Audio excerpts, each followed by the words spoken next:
Hello to my Theories of Personality students. It is Wednesday, I think. Oh boy. Today is going to be part two of Bandura's theory of personality, aka cognitive behaviorism. If you have not yet watched part one, please do that before you watch part two, because otherwise it's not going to make a lot of sense to you.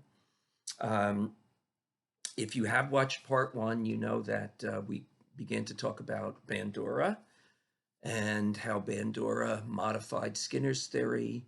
We talked about how he rejects the black box model that Skinner believed in, and Bandura focuses on all of the things going on inside the mind, beliefs, memories, thoughts, ideas, the cognitive self.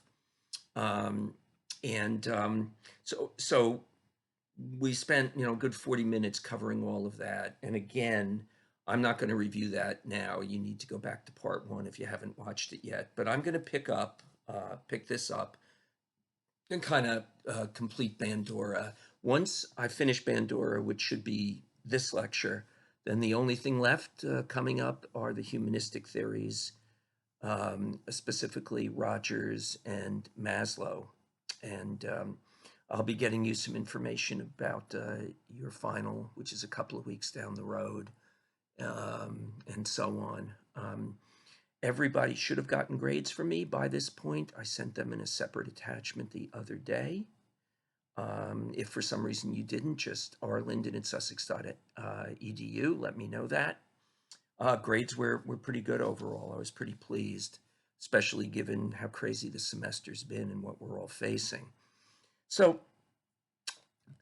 with Bandura, you know that Bandura is the founder. He was one of the first psychologists to study a third type of learning called social observational learning. And somebody sent me a message, which was a very good question. And I can't remember who it was, and I'm sorry about that. It's also called social cognitive learning. So either social observational or social cognitive. And it's based on, as you know from last video, the tendency in all humans, except for autistic babies, to observe and model or imitate the behavior of other people. We learn a whole lot of ideas, a whole lot of beliefs, a whole lot of cognitions as we go through this journey of life, and we're watching and imitating. And that's going to take us into a discussion tonight about role models. Social observational learning, Bandura's piece of the puzzle, is based on an innate tendency in all humans to role model the behaviors, both public and private behaviors, of people around us. And this starts right at the moment of birth. In the first couple of months of life, newborn infants are carefully watching and trying to imitate or model what they see going on around them. So when you hold your newborn baby and you smile at your baby, that baby is automatically programmed genetically to try to figure out what muscles to move in their face to smile back at you, right? Um, and social observational learning is not just a kid thing. We do it our entire lives. And a lot of people kind of think that, once you're an adult, the way other people are acting around you shouldn't matter so much anymore. But contrary to that, that's just simply false. We spend our entire lives, whether we're aware of it or not, watching what people are doing around us, and especially when we're in novel situations, new situations, often observing and modeling, imitating what other people do. And as we do that, we're also figuring out a set of thoughts about what's going on. So if you've never been a waiter before and you're brand new to your job and you don't have any of those skills and nobody's really training you, will you automatically observe how experienced waiters are acting in that situation? And under many conditions, especially in the beginning, will you imitate what they're doing? Even if you're not sure why they're doing it, what the purpose of that behavior is, you'll imitate it anyway. Now let's project 6 months later. You've been on the job for 6 months. You've built up your own skill set. Will you still need to observe and model them and imitate them? Not nearly as much as in the early days. And in fact, if you've been working at this job for a year and somebody brand new starts, are you going to be their role model? Are they going to watch you and imitate what you're doing? So role models are a two-way street.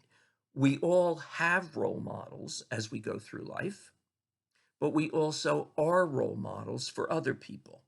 Now, when we're very young, the role models are fairly obvious, right? Our parents, other relatives, our brothers and our sisters. As we get a little bit older and start school, do teachers, good or bad, become role models for us? Do other kids in the classroom who are not our brothers and sisters become role models for us? For those of you who are psych majors, may you have really great mentors in your first number of years on the job. Not just good professors, that's important, but when you're actually out there in the world as a brand new, let's say, counselor or therapist, right? You learned a lot in the classroom, but you don't know how to translate that yet into real life. If you've got great role models around you when you're starting out in a career, will you automatically observe and model and then figure out what they're doing cognitively to own those behaviors, right? Um, if you want to teach a 5-year-old kid how to snowboard, you don't necessarily need to give that kid hundreds of dollars of expensive lessons. Let them use their natural tendency to role model, right? Make sure they're comfortable, put them on appropriate, equipment, and surround them with people who are great at snowboarding. Will kids observe, imitate, screw up, which is fine, get up again, observe, imitate, screw up, and gradually learn that way, right? But this is also something that's lifelong. When a 90-year-old person is put into a nursing home, assuming they're not demented, and they've never been in a nursing home before, are they going to automatically observe how people talk to each other, interact with each other? Will you figure out what the rules are in life and in a nursing home by simply observing and cognitively struggling to understand what's going on? We are copycats, right? If you've ever been to a large sporting event where you mix in a little alcohol, in a scary way, can people sometimes give up their identity to the larger group and behave in ways that based on that role modeling, that they would not do in a smaller group setting. If any of you have taken a social psych course, you look at all of the research that comes out of the Milgram studies, Solomon Asch, ASCH, the Zimbardo study in 1970. It's pretty compelling that the fact that we are so programmed to have role models, sometimes that cuts good, but sometimes that cuts in a terrifying way, right? So, but let's dig a little bit more into what role models are. So role models not only teach us how to behave in public, they teach us what to think and believe in private, right? So it's not just a outward thing. And frequently, a role model's behavior is more powerful in shaping us than the words that they use. Now, you've all heard the expression, talk is cheap, right? When you and I, as we've grown up and we've been surrounded by different role models, it often was not what they said, but the way they were acting in a particular environment, in a particular situation, that taught us what we needed to learn. Um, Imagine dad is sucking down his fifth martini of the evening while he's lecturing his 14-year-old son about the dangers of smoking weed, right? Dad's words are being contradicted by dad's behavior. Dad is using his drug of choice to get high while lecturing his son about a different drug, right? Dad's words, frankly, mean squat. That's not what's relevant. The child, this young teenager, is observing his father's behaviors and frankly figuring out a whole other level of message. If you think about it, our kids and teenagers pretty good at seeing hypocrisy in older people.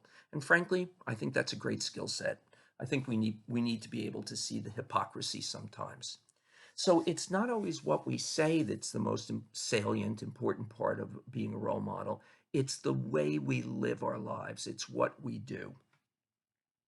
Okay, so what we learn from our role models can be either helpful or sometimes damaging or frequently a combination of both. I mean, even if you were raised in a functional, loving family, right? Your parents, as your primary role models, probably, like all of us, taught you some very useful ways of living in the world. And they may have also role modeled some things which aren't so wonderful sometimes, right? It's not a perfect world. Um, when we're young, think about being a little kid, right? When you and I are young, we have no control over who our role models are. You didn't choose your parents, you didn't choose your grandparents. You're born into whatever world of role models you're born into. But can that change as we get older? And this is a very important point in Bandura's theory. In Bandura's theory, the forces that shape us when we're young are not the same sometimes as the forces that shape us when we get older. And one of the main distinctions is as we get older, we become more able to choose who our role models are, right? Now, sometimes as adults, we don't choose. They're just there. We don't even think about it consciously. But can you make choices today about who you want to identify with and role model in a way that you couldn't when you were 5 years old, right?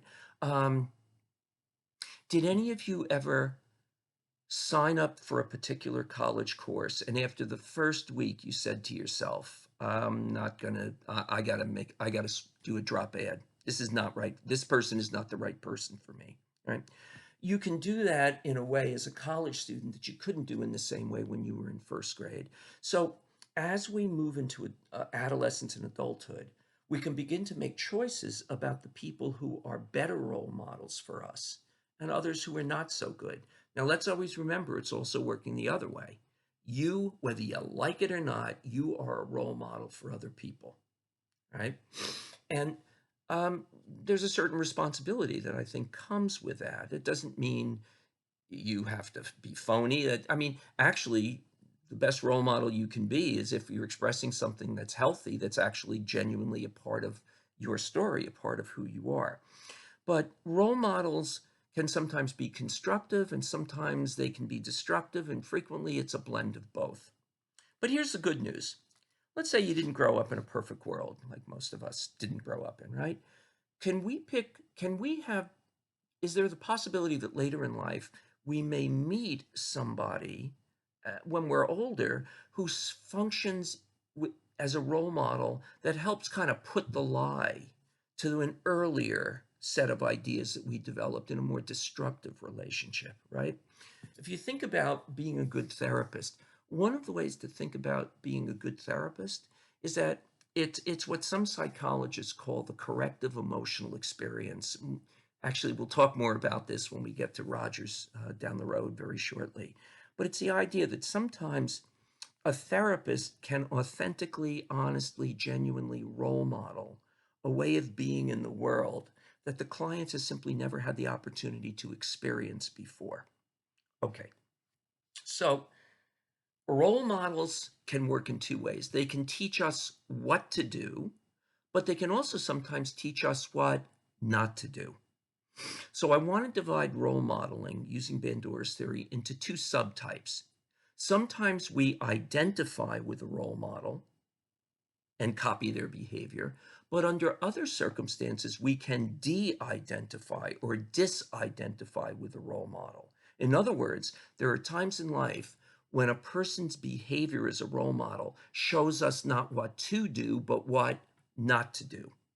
And there's a really important implication that kind of comes out of this. Um, are there some sons who grew up in a family where they saw their fathers behave abusively, whether emotionally or physical, toward their mothers? Now, if that son identifies with his father, might that son then be more likely to grow up and repeat that mistreatment of women into the next generation? But on the other hand, if that son is more likely, for whatever reason, to de-identify, disidentify with his father, might his father represent, at least in that particular place, a set of ways of acting as a man that you don't want to go there. In fact, you want to work hard to avoid going there. So It's not like we're robotic automatons, right? We're watching, we're thinking about what we're seeing, especially as we get older. And under certain conditions, we may choose not to identify with a role model and to de-identify with a role model. So what are some of the factors that kind of shape this? Well, they're like everything else, it's complicated. One of the things that we know one of the things that we know is that it's easier to disidentify with a negative, unhealthy role model if at the same time there's a positive role model that provides us an alternative way of observing and being. So imagine again, dad is in some ways a very destructive, negative role model, but there's an uncle or there's a grandpa present for that boy who provides a whole different way of being a male role, a masculine role model. Can that alternative serve that child well? And this takes us into something that's actually not specifically part of Bandura's theory, but it's kind of tied in. The study of what are called resilient children. And those of you who have taken developmental psych, depending on who taught it, you might have heard of resilient children. Resilient kids are kids who are growing up in chaos. I mean, it's just a crap show. But for some reason, in spite of how dysfunctional their early lives are, they do very well in life. And there's been a lot of research on why some children um, have resiliency and other kids do not have resiliency. And like anything else, there's multiple variables. One of the variables in that mix is whether somewhere in that child's life there's an alternative role model that's a positive one. So a child growing up where mom and dad is role models, mom and dad are both active substance abusers. They love their kids, but they can't be the kind of role model that the child needs in terms of consistency. If there's a friend, a friend, that mom of that friend might serve as a positive role model. Now, there's other parts of resiliency too, other pieces of one's personality. Being intelligent increases the odds that a child will be able to be resilient. And being, smarter means that when it hits the fan, you can begin to think of more solutions. Another one, interestingly, is sense of humor. And I bet a lot of you know this from your own life, right? The ability to find something humorous even in the worst of times is by itself a coping skill in one's personality. And there's other variables as well. So I'm just highlighting this one variable, that resilient kids often have more positive role models. Now let me add one thing that I should have mentioned a few minutes ago. Don't limit your thinking of role models to living human beings. Are there characters in movies, in books? Are there cartoon characters that can also serve as sorts of role models, right? Think about, for you as a child growing up, um, were there certain characters that you identified with strongly growing up? Mine was Supergirl. That little skirt that she wore just made me crazy. I'm actually wearing one right now. Fortunately, you can't see it. I dress normal up top. Did you hear that on CNN the other day? There was somebody reporting he was wearing like a suit jacket and a tie, but he had no pants on. I'm not sure if that really happened or that was a dream I had last night. If any of you could confirm that that's a real thing, would you let me know on the message board attached to this video? Thank you very much. Where was I? Right. So I bet for some of you, there have been characters in books, in literature, movie characters, musicians, whatever, that in some ways for you, you've identified with them, and there's certain characteristics in them you value that you want to incorporate into yourself. Okay, so we've got this concept of role models kind of cutting both ways. Now, in real life, with most of our role models, we both identified with certain behaviors that they had, but de-identified with other behaviors, right? So if I think about my relationship with my dad, right, growing up, there were parts of him, parts of the way he lived in the world that I did identify with and incorporated. But there were times, he was a great dad, but, we're not perfect dads, except for me. No, right? But there were other behaviors that he had that I de-identified or disidentified with, and have not become part of my behavioral repertoire, as they say in the field, right? Okay. Now, what I've done up to this point, so this is, we're 20 minutes in. This has all been Bandura's theory of personality, cognitive behaviorism. Let me just remind you, many, many, many other people have come along post Bandura, taken his work and extended it and expanded it. I mentioned in the last video that this is the dominant theory of personality in the United States currently. Cognitive behaviorism has translated into all kinds of ways of practicing psychotherapy. It's developed many specific techniques and methods, CBT methods, DBT, ACT, acceptance and commitment therapy, have developed out of this model. It is extremely powerful. But I want to mention quickly a couple of other names who have taken some of the work that Bandura did and expanded it into really developing a model of understanding how our thoughts, our memories, our perceptions, and our beliefs, the cognitive stuff, are so powerful in shaping the way we live in the world. Now, here's the good news.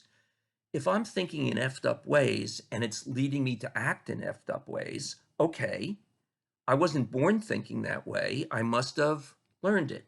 So maybe there's some way I can unlearn it, learn to think differently, practice new ways of cognating, and therefore begin to live differently in the world, right? So let me start by mentioning an early psychologist who actually kind of did some of the original research on the cognitive piece that I'm referring to. His name is Julian Rotter, Rotter. And his research is associated with a term that some of you may have heard of. It's called locus of control, or as a student wrote on an exam several years ago, locust of control, like some sort of large flying creature. It's not locust, it's Locus. Locust, the word locus means location. So I'm going to simplify Rotter's research to just kind of put it out there.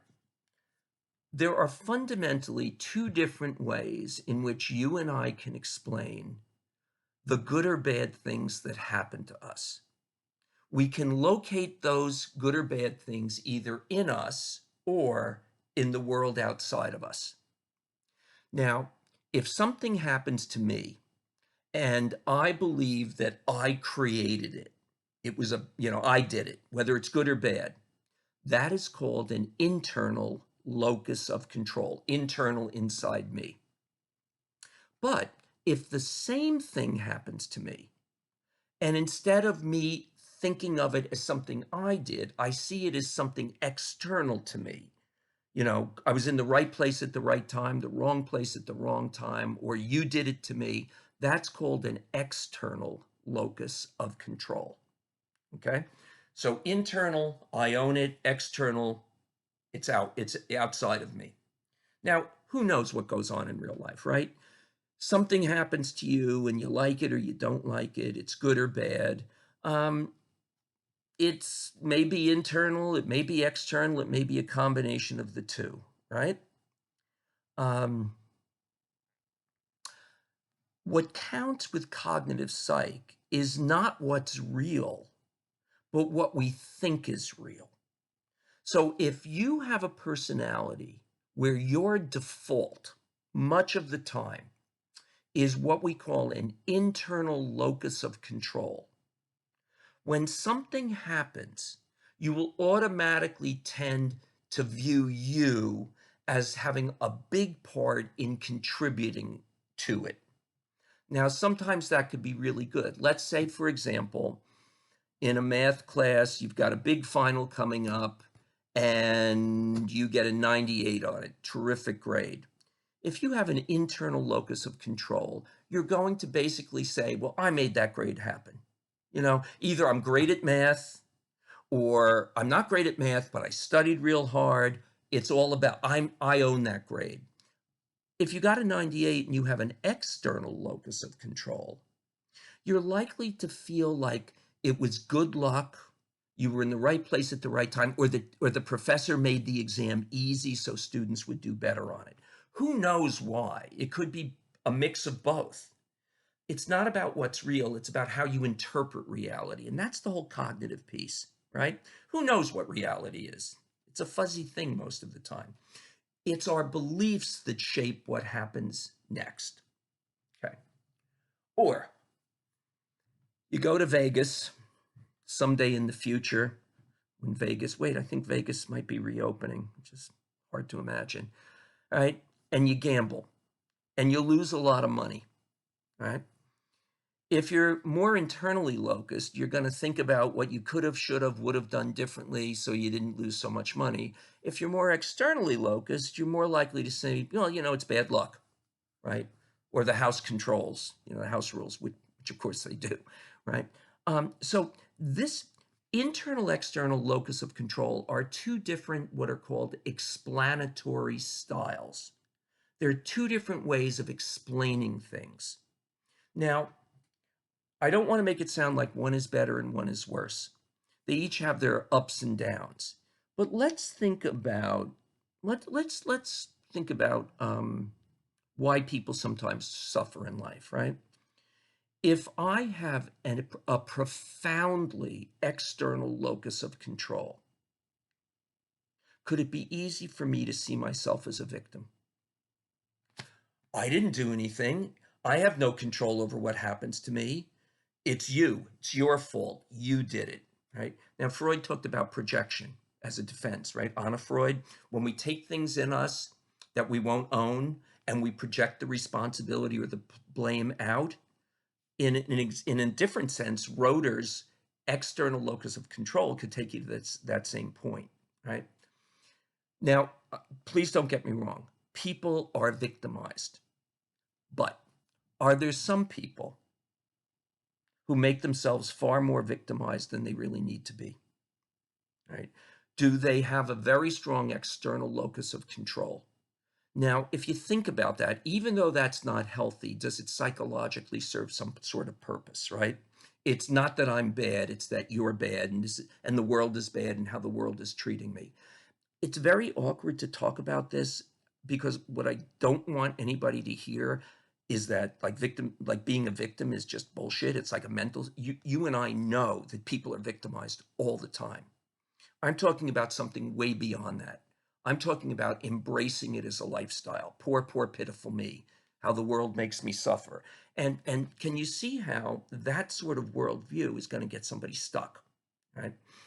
If Imagine you're a therapist working with somebody who has that externalized worldview, all right? When you begin to help them explore how they could own some of that, are they going to basically go into this kind of passive mode, right? The world needs to change for me to be happier, right? And the bottom line is good luck with that, right? Now, the opposite would be an internal locus of control, right? Up to a point, an internal locus of control can be a very healthy thing psychologically, right? What can I do in this difficult situation? What kinds of options do I have? What kinds of choices can I make? Right? But could there be certain conditions where being too internally locused could interfere with making the best choices you can make? I've been diagnosed, let us say, with cancer, right?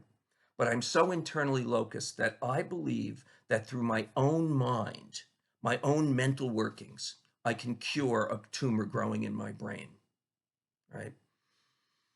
Might I not get the help that I need? Might I be in a kind of enmeshed in a sort of denial that I'm going to fix myself, right?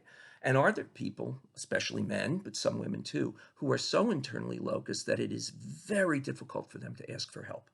And they suffer needlessly for very long periods of time because it is so difficult for them to say, to reach out and say, I need somebody else other than me to solve this problem. So this Roeder was one of the first psychologists to begin to explore a piece of the world of our cognitive beliefs. Let me mention a second one, right? And if you want to know more about Roeder, just go to Wikipedia. I mean, it's a great section on Roeder's work. Many of you have heard of Martin Seligman, I think. Seligman. Seligman, currently, he is the president of the Division of Positive Psychology in the APA, the American Psychological Association. Positive psychology is the study of what's right with us rather than focusing only on what's wrong with us. But Seligman started out um, doing a lot of animal research in the 60s and 70s on a concept that he termed learned helplessness. He demonstrated, first with animals and then later with human subjects, that if you believe deeply that no matter how hard you try to succeed at something, you are going to fail, then you are going to, via the self-fulfilling prophecy, create your own failure set, right? And that's what learned helplessness is. Learned helplessness is a deeply held cognitive belief that you are helpless in the face of a particular situation, and that no matter how hard you try, you're doomed to fail. So learned helplessness can be very specific. Some people have it pretty much everywhere in their life, and they weren't born that way.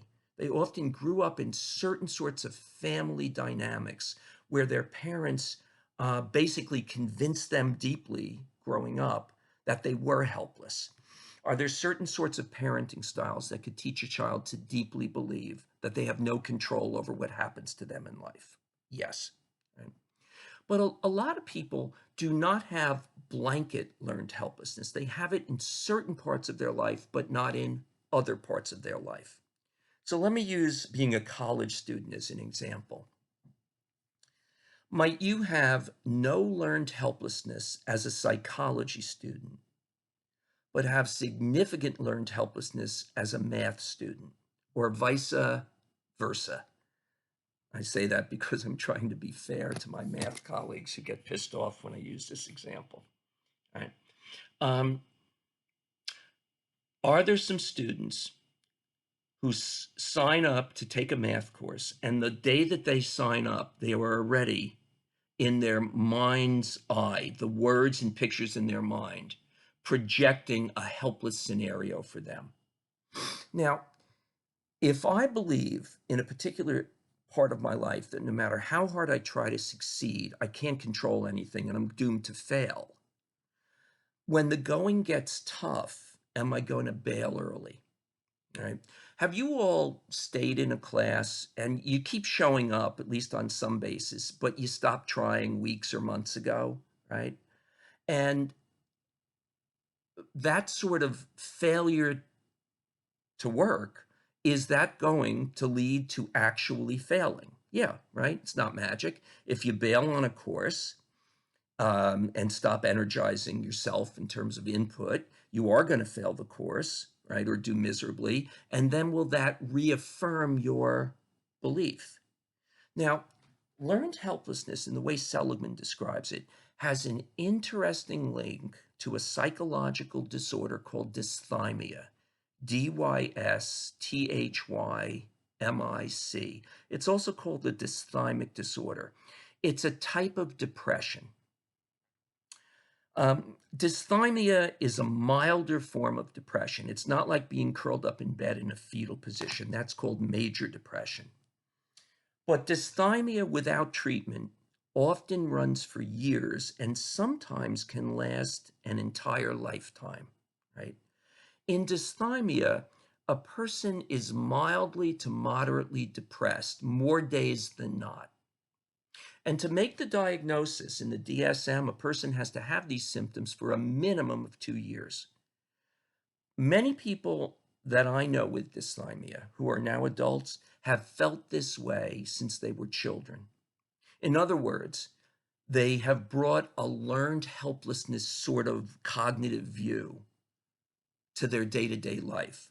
They often grew up in families where parents were either control freaks, or another way a child can develop learned helplessness is sometimes parents are too controlling, but so could the opposite extreme of a parent who basically abandons a child. You know, you're 5 years old, kid, you're on your own, good luck with that. Both of those scenarios can lead to learned helplessness. So there is an interesting parallel between this particular type of depression, dysthymia, and a cognitive set of beliefs that have been in somebody's mind for a while, that no matter how hard they try to improve their life, to make their life work, they're doomed to failure, right? Now, if that's true, then can you see what the roots of treatment might be, right? Do we want to help that client practice new behaviors, outward behaviors, trying out new things, right? But does that person also need to practice new inner behaviors, new ways of thinking? Do they need to see that learned helplessness as it's playing out in their mind, you know, multiple times a day? Do they need to learn how to cognitively talk back to it, challenge it, confront it? Begin to practice new ways of thinking. Now, this is not just feel-good psychology. This is not just positive thinking. Think happy thoughts. And in fact, that often is counterproductive. The more you try to force yourself to think happy thoughts, the more that we remind ourselves of all of the other thoughts. So it's not about positive thinking. And that's one of the ways that cognitive psych has been misunderstood. Oh, you're just telling me to think positively. No, but we're telling you to practice seeing your thoughts in action, seeing the flow of your thoughts moment to moment, and identifying with which thoughts are adaptive for you and which thoughts are maladaptive for you. I like when I put my finger there. I'm sorry. Yep, I'm at 37 minutes. You know, my attention span, as some of you know from having taken other courses with me. Okay, so there's a link between the dysthymic disorder and beliefs about helplessness, and cognitive behavioral psych provides ways of like practicing new ways of living in the world and also practicing new ways of cognating in the world.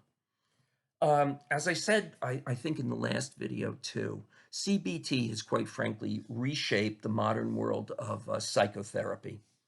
Recognizing the power of negative thinking, of faulty thinking, of irrational thinking, and the way that shapes our emotions, the way that shapes the way we live in the world, has led to the development of all kinds of new methods. Now, these methods are sometimes almost not philosophical. Does this theory, do Skinner and Bandura have a different feel than like Freud and Jung? They should, right? Freud and Jung's view was very philosophical in nature. These theories are more about like nuts and bolts, practicing new ways of acting, practicing new ways of managing emotions, practicing new ways of thinking and cognating, right? But to me, I mean, one of the litmus tests is, again, as I keep emphasizing, we've got methods. Just in my career, cognitive behavioral psych was around when I was starting out, but boy, it's around in a way today that it wasn't around 35 years ago. It's been remarkable in developing new methods. So again, if you're interested, just dig into it a little bit more on your own. Okay, let me just see where we're at here. Okay. I think we've got Bandura pretty well covered. There's always more, but I think, you know, between my 2 lectures on this and the material in the online textbook, you should be good to go. All right, so I'm about to end this in just a minute. Again, I hope you're all doing well. I hope your families and your friends are okay. Arland in Sussex Edu, reach out to me. Your grades went out 2 days ago. If for some reason you haven't gotten your grade, just let me know. And I'll talk to you soon. When you watch this video, would you please send a message to me, you know, just post on the YouTube video that you watched it, or give me feedback or ask questions, whatever's good for you. Take good care.